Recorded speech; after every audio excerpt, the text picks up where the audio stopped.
Okay, we're back with some more. Just so you know, I visited the tattoo shop and I bought a +2 wisdom tattoo and a +1 wisdom tattoo, bringing me to 22. Just so we can start getting some more experience bonuses. And I bought a +1 intelligence tattoo, bringing me to 16.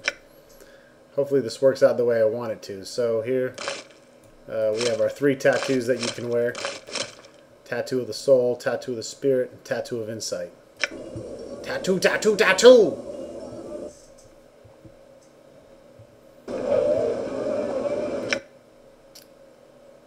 Now we're going to return to Macbeth with our ink-filled tankard.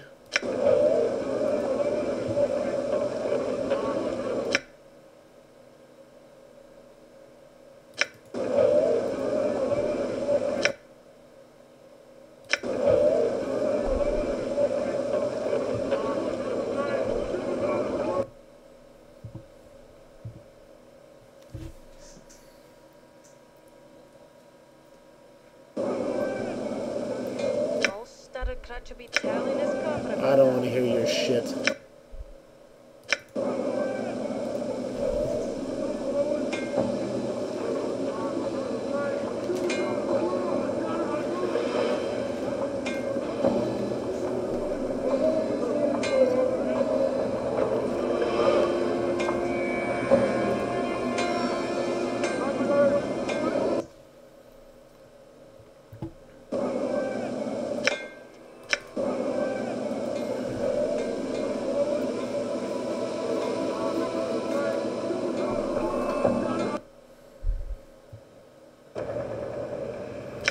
I pretty much decided to go the mage route, mostly because my intelligence wisdom is so high, but also because the first time I played this I went the fighter route, which is typical for me. I like my fighters and armor and equipment.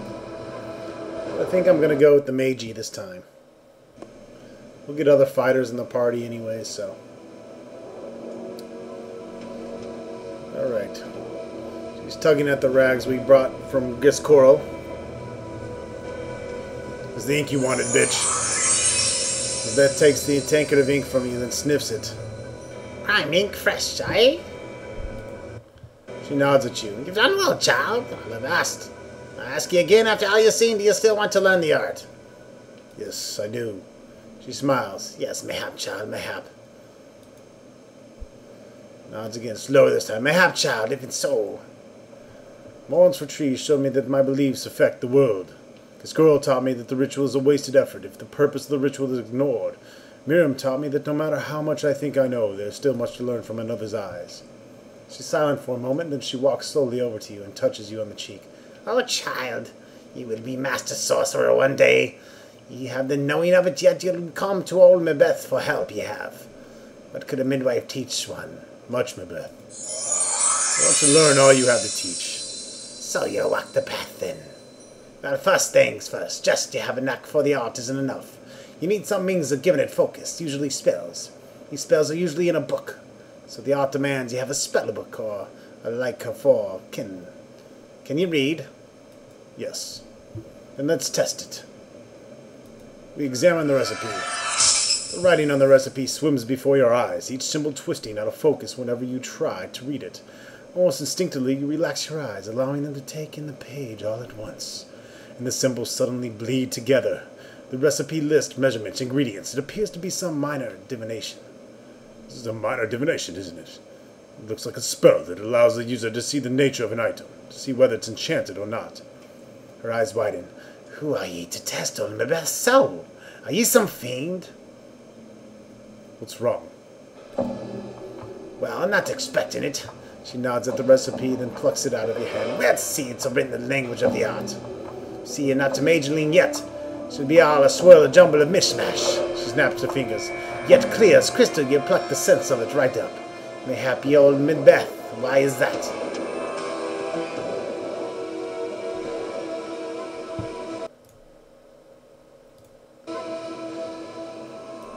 They jarred my memory, or else a natural gift.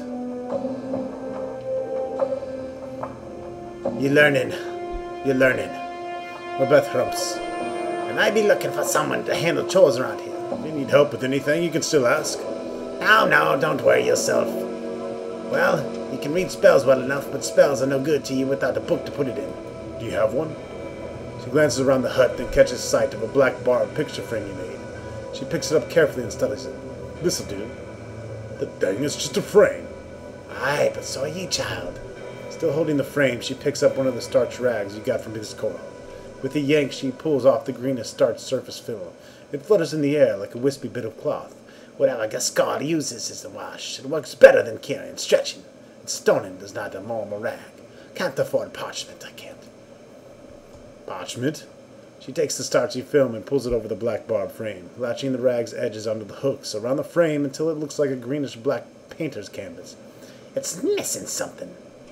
Well, it needs something painted on it. She nods. Aye, or written. She takes the tankard of ink you've given her and sets it down next to her. She dips one of the fingernails into the tankard and draws out, mumbling to herself. She begins to scratch symbols onto the frame, one by one, still mumbling. You wait. I've done. Mabeth stands, drying her ink-stained fingernail on her robe. She tilts her head, regarding the strange framed page in front of her. A page for your spellbook. She indicates you should pick it up.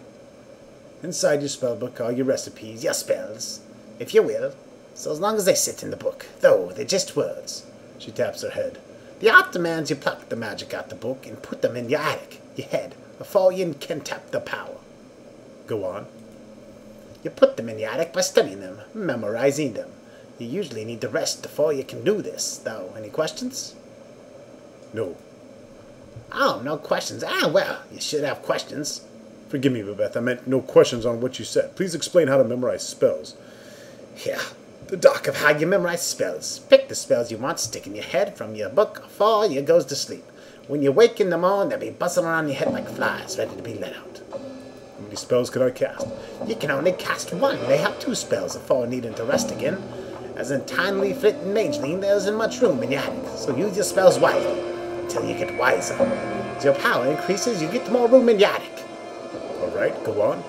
You can only cast spells you memorize, so if you want to use the art, meant something twice. You need to memorize the spell how many times? Aye, twice, right enough. How can I get more spells?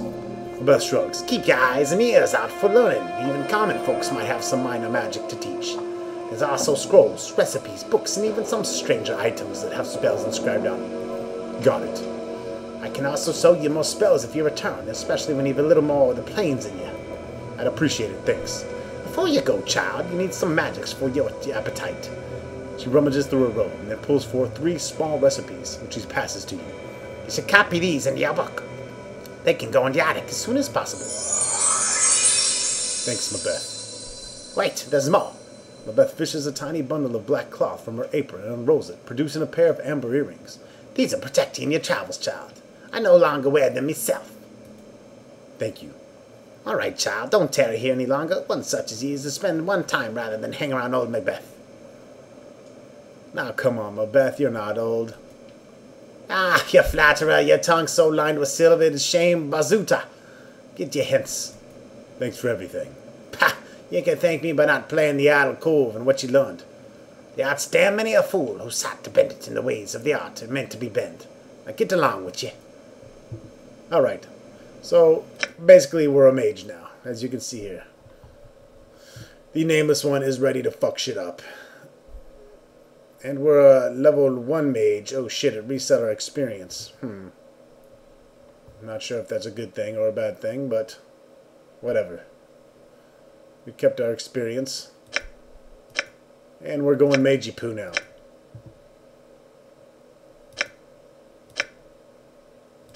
Go ahead and save. I guess we get our experience all over here.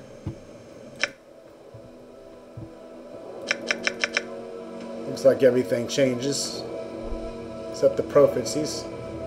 We'll be back once I level up the mage and we'll start copying spells. It's mage time, baby. It's mage time. Actually, wait a minute.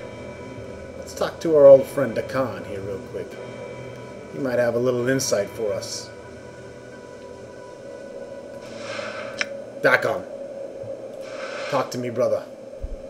Turns to you, his eyes like polished coal. His blade mirrors his eyes for a moment as you address him. There are things I would know, Dakon. Can I talk to you about your teachings? I wish to give up my current profession and resume the study of weaponcraft, Dakon. Can you teach me anything of the art? Know that the way of the people is not the same as the art you have come to know. It is not the energy that gives strength, it is the knowing of the self that gives strength. Will you teach me the way of Zerthimon, Dakon? Do you know what you have asked?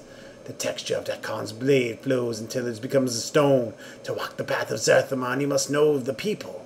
The knowing of such things by one not of the people is difficult to matter. There are those not of the people who have heard the way of Zerthimon, but they do not know the way. I want to know the people and know Zerthimon's teachings. I believe there's wisdom to be learned in such things. Know that I have heard your words and shall test them. To learn, you must know the people. To know the people, you must know the unbroken circle of Zerthimon. He holds up the stone disc in his possession. His spider-like fingers hook onto its sides. There's a click, and the plates of the circle slide into new configuration. He reverses the motion, sealing the stone. Know that the first circle of Zerthimon is open to you. Study it, and I will hear your words. I will read the first circle then. In the meantime, I had other things. I will hear you.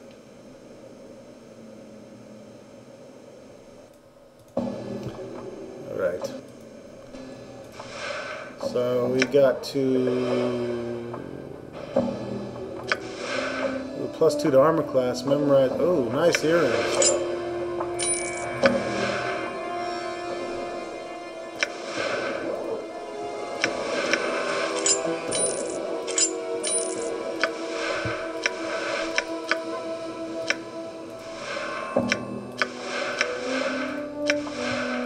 I'll check those out later.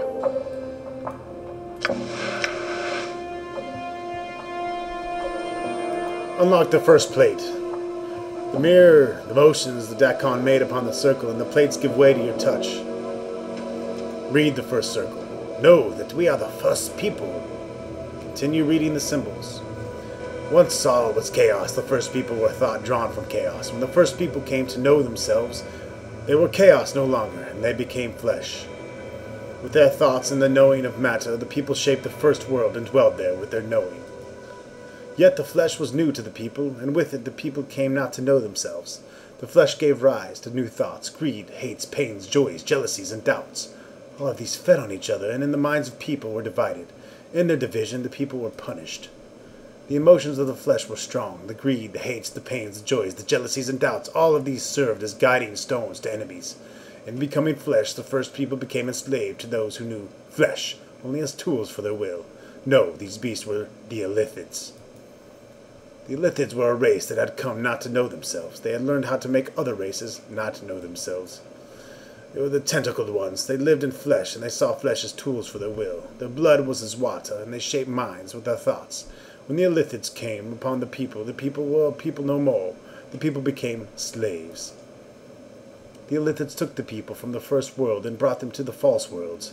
As the people labored upon the false worlds, the Illithids taught them the way of the flesh. Through them, the people came to know loss.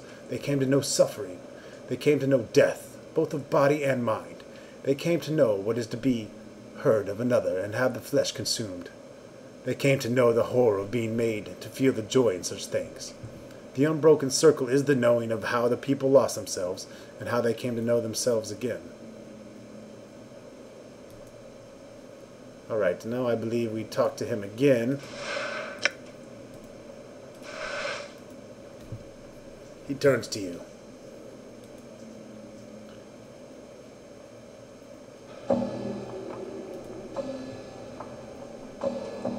I've read the Unbroken Circle. I learned that your people were once slaves to the Illithids, saying they committed many crimes against your people. You have not come. Alright, oops. Said the wrong thing, it sounds like.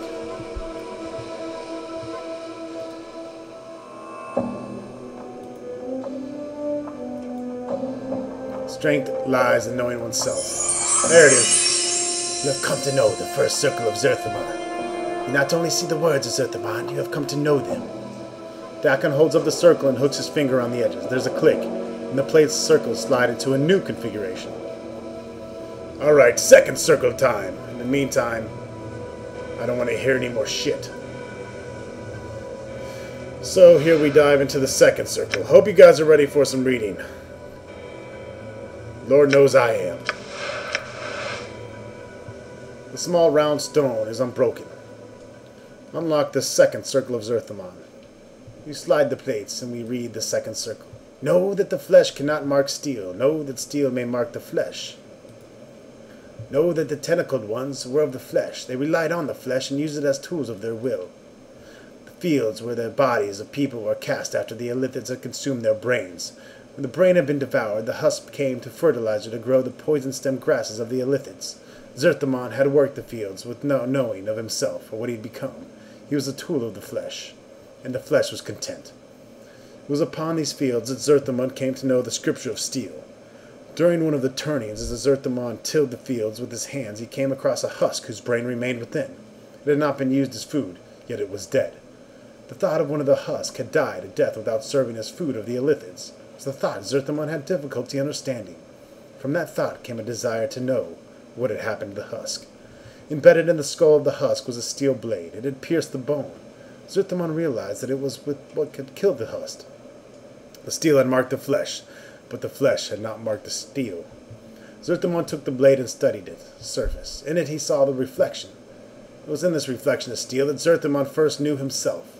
Its edge was sharp. Its will was the wearer's. It was the blade that would come to be raised against Gith when Zerthimon made the pronouncement of two skies. Zerthimon kept the blade for many turnings, and many were the thoughts he had about it. He used it in the fields to aid his work, and using it he thought about how it was not used. The Illithids were powerful. Zerthimon had believed that there was nothing they did not know, yet the Illithids never carried tools of steel. They only used flesh as tools. Everything was done through flesh, for the tentacled ones were ones made of flesh, and they knew flesh. Yet steel was superior to flesh. When the blade had killed the husk, it was the flesh that had been the weaker than the steel. It was then Zerthimon came to know that flesh yielded to steel, and knowing that he came to know that steel was stronger than the Illithids. Steel became scripture of the people. Know that steel is the scripture by which the people came to know freedom. And again, we will talk to Dakan.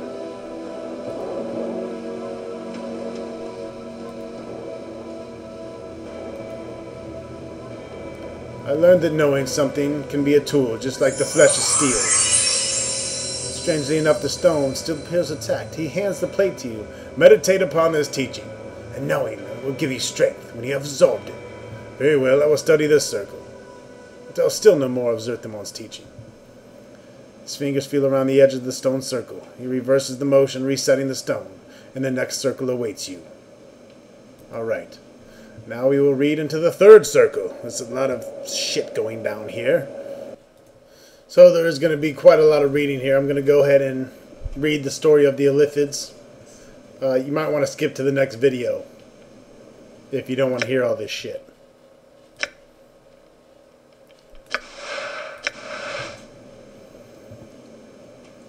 Unlocking the third circle. Now I don't actually have... I'm going to need 18 intelligence to unlock this all the way. So I believe we're going to get this all the way to...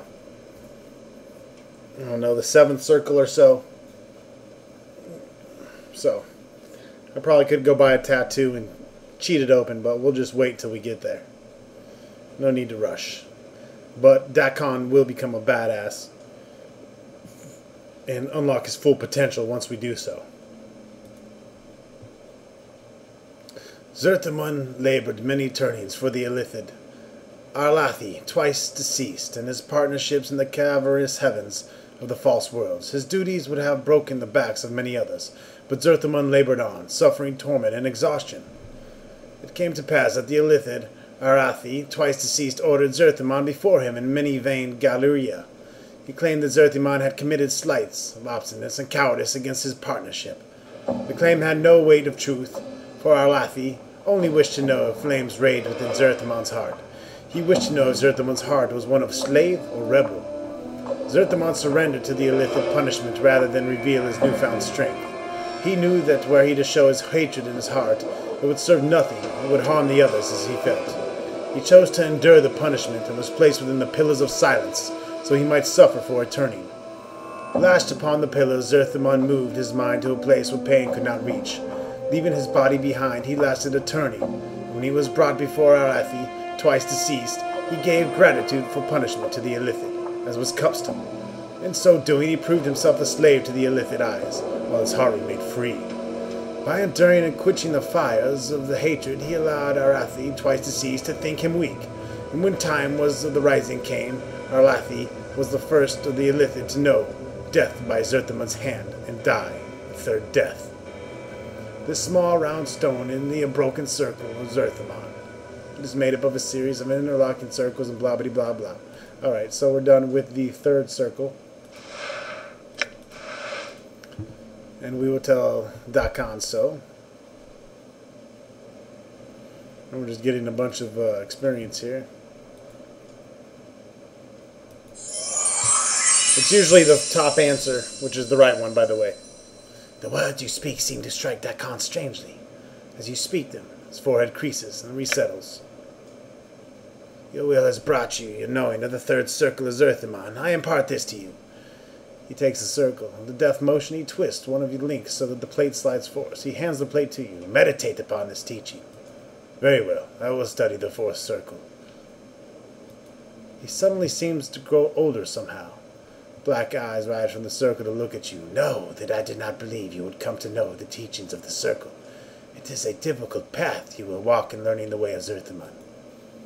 I wish to learn more.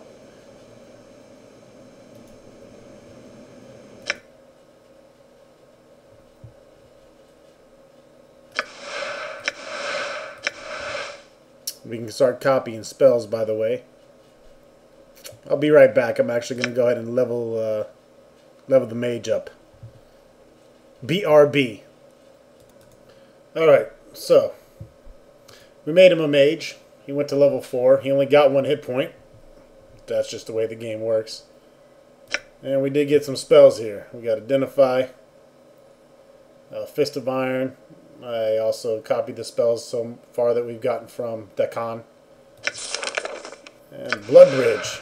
Bizarre compact of the healer's heart and merchant's mind. When cast, the mage can select any living target within touch and drain life from himself and give it to the target. So I can basically sacrifice hit points and give it to other people. Not sure how much I'm going to really want to do that, but another good combination is to cast Strength and then Fist of Iron here, and you can really punch the shit out of people. So we'll be the nameless one who would be our mage monk. I did realize that they took away my abilities, so I can only use daggers, it looks like. So that kind of sucks, but, you know, it's cool. We'll get around it. We'll deal. Alright, let's read some more. The fourth circle. Know that the rising of the people against the Illithid was a thing built upon many turnings of labor. Many of the people were gathered and taught the secret ways of defeating the Illithid masters. They were taught to shield their minds and use them as weapons. They were taught scripture to steal, and more importantly, they were given the knowing of freedom. Some of the people learned the nature of freedom and took it into their hearts, and the knowing gave them the strength. Others feared freedom and kept silent. There were those that knew freedom and knew slavery. It was their choice that the people remained chained. One of these was Vilqua. Vilqua saw no freedom in the rising, but opportunity. He saw the Illithid had spawned across many false worlds. Their worlds numbered so many that their vision was turned only outwards, to all they did not already touch. Vilqua's eyes saw that they took much place, and the Illithid did not see. To the rising, the Illithid were blinded. Vilqua came before his master, the Illithid Zachariasas. With the knowing of the rising, Vilqua added to his chains and offered to be their eyes against the rising. In exchange, Vilqua asked to be rewarded for his service. The Illithid agreed to a contract. The bonding of their contract, a dark time occurred, when many betrayals Vilqua committed, and many were seen the people that the Illithid fell upon the stem of the rising. Seeing that the rising would die before it could occur, and the Illithid were pleased with Vilqua's eye. It was near the end of this dark time when Zerthimon came to know that Vilqua's treacheries and the knowing of Vilqua's eyes. Zerthimon forced the rising to silence itself, so that Vilqua might think the last treacheries had succeeded, and the rising had fallen. He knew Vilquar's eye had filled only with reward, as he had been promised. He would see what he wished to see. With greed beating in his heart, Vilquar came upon the Illithid Chacharius and spoke to his master of success. He said that the rising had fallen, and the Illithids were safe to turn their eyes outward once more. He praised their wisdom in using Vilquar's eyes, and he asked them for his reward. In his greed, blindness, Vilquar had forgotten the knowing, and the Illithid gave to Vilquar his reward, opening the cavity of his skull and devouring his brain. Vilquar's corpse was cast upon the fields of husk, so its blood might water the poison-stem grasses.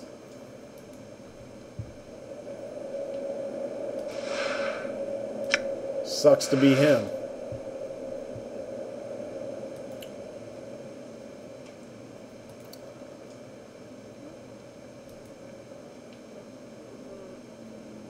When one chooses only to see what is before them, they see only the part of the whole. They are blind. And just as Vilquar was blinded by his promise and reward, so were the Illithids blinded to the true rising. But when they had heard Vilquar's words, they turned their sight outwards again, didn't they? And the rising was free to strike! Know that you speak truly. Vilquar's eyes blinded both Vilquar and the Illithids. The tentacled ones thought that the rising to be no more. And when the rising occurred, the ground drank deep of Illithid blood. So victory was born from treachery. A curious lesson. The Hakon's blade bleeds into the dead night black, and his voice deepens. For a moment you think he's angry, but then you're not so sure. There's much about the way of Zerthimon and his path that is difficult. 'Tis part telling of how our people came to know freedom. You have come to know the fourth circle, and now it is time to learn the fifth.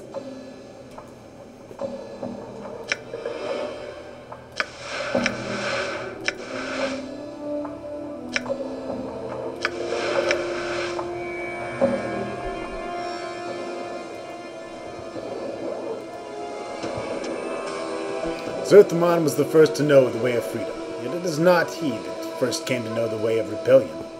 The knowing of rebellion came to the warrior queen Gith, one of the people. She had served the Illithids upon many of the false worlds as a soldier. She had come to know war and carried it in her heart.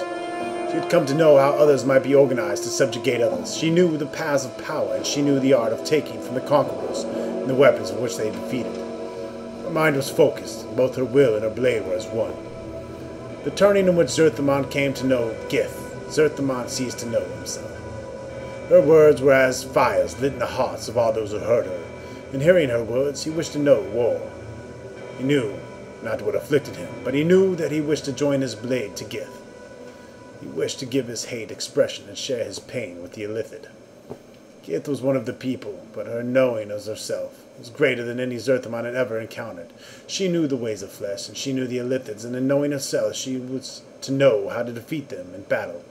The strength of her knowing was so great that all those that walked her path came to know themselves. Whew. Luckily, that one wasn't too long.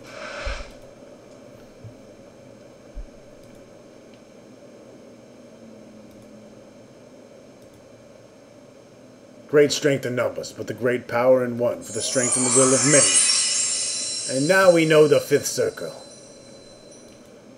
And now we will read upon the sixth circle. It's getting deep. We're getting new spells here. We got Vilquar's Eye. And the power of one.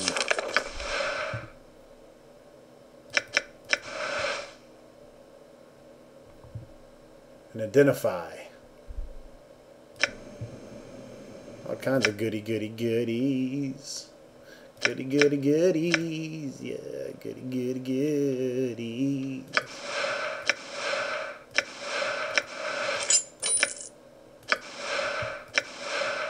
Can't you just identify it?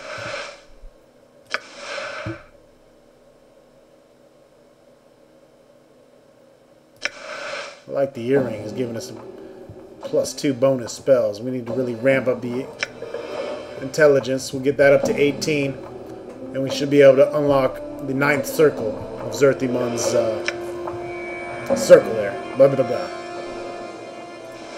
Alright, anyways, let's use it.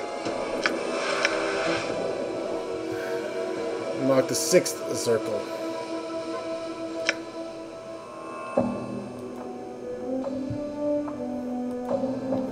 Upon the blasted plains, Zerthimon told Gith, there cannot be two skies. Upon the blasted plains, the people had achieved victory over the Illithid masters. They knew freedom. Yet before the green fires had died from the battlefield, Gith spoke of continuing the war. Many still filled the bloodlust in their hearts, agreed with her. She spoke of not merely defeating the Illithids, but destroying all Illithids across the plains. After the Illithids had been exterminated, they would bring war to all other races they encountered. In Gith's heart, fire raged. She lived in war, and in war she knew herself. Only eyes saw she wanted to conquer. Zerthimon spoke the beginnings of that which was against Gith's will. He spoke that the people already knew freedom. Now they should know themselves again and mend the damage that had been done to the people. Behind his words were many, the hearts of the people who were worried against the war against the Illithids. No, the Gith's heart was not Zerthimon's heart on this matter. She said that the war would continue, the Illithid would be destroyed, and their flesh would be no more. Then the people would claim the false worlds as their own. Gith told Zerthimon that they would be under the same sky in this matter, and their words were like barbed steel.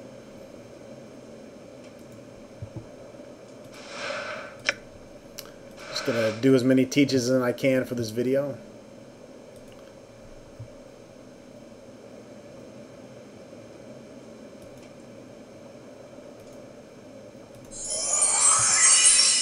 You have seen the words. Dakon's voice slows and his hand grips the edge of the unbroken circle. He twists it clockwise. There's a click. Do you know the sixth circle? He looks up. His coal black eyes do not meet your gaze. No, there is nothing more I may teach you. You know the way as the people know it. I shall give you direction by which you may know yourself. That is not what I asked. Do you know the sixth circle or not? He's silent for a moment, then speaks. I do not know the sixth circle of Zerthimon.